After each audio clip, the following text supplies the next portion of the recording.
ISKCON সম্পর্কে যতটুকু আমি দেখেছি, এরা হলো উগ্রবাদী গোড়া হিন্দু। ভারতে যে আরএসএস আছে, এই আরএসএসেরই একটি সামাজিক সংগঠন হলো ইসকন, যারা পৃথিবীর বিভিন্ন দেশে তাদের আস্তানা গেড়ে বসে আছে। তাদের উদ্দেশ্য হচ্ছে উগ্রবাদী হিন্দুদের উগ্রবাদকে প্রতিষ্ঠা করা এবং গোড়া হিন্দু মতবাদকে সমাজের বিভিন্ন দিকে ছড়িয়ে দেওয়া। তো অত্যন্ত দুঃখজনক, আমাদের বাংলাদেশেও তারা কাজ শুরু করেছে অনেক আগ থেকে। বাংলাদেশের বিভিন্ন এলাকায় ইসকন অনেক মসজিদে ইমামদের উপর হামলা করেছে। আমি প্রশাসনকে বলবো, এখনই ইসকনের ব্যাপারে সঠিক সিদ্ধান্ত নিতে হবে। যদি নেওয়া না হয় তো ইসকন ধীরে ধীরে বাংলাদেশের স্বাধীনতা সার্বভৌমত্বে হাত দেবার চেষ্টা করবে। যেভাবে ভারত লেন্দুব দর্জিকে দালাল বানিয়ে সিকিমের স্বাধীনতা হরণ করেছে, বাংলাদেশকে চাচ্ছে বাংলাদেশের স্বাধীনতা হরণ করে একটি ব্রাহ্মবাদী রাষ্ট্র বাংলাদেশকে বানাতে।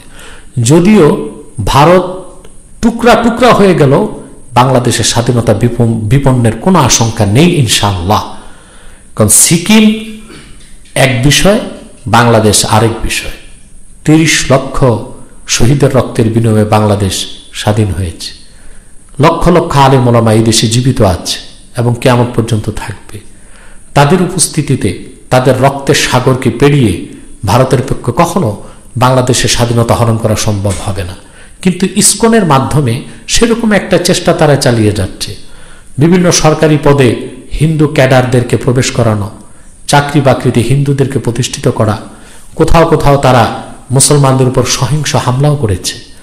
অবশ্যই মুসলমান ধৈর্যের পরিচয় দিচ্ছে, কিন্তু ধৈর্যের ভার যখন ভেঙে যাবে তখন মুসলমানকে কেউ ঠেকিয়ে রাখতে পারবে না।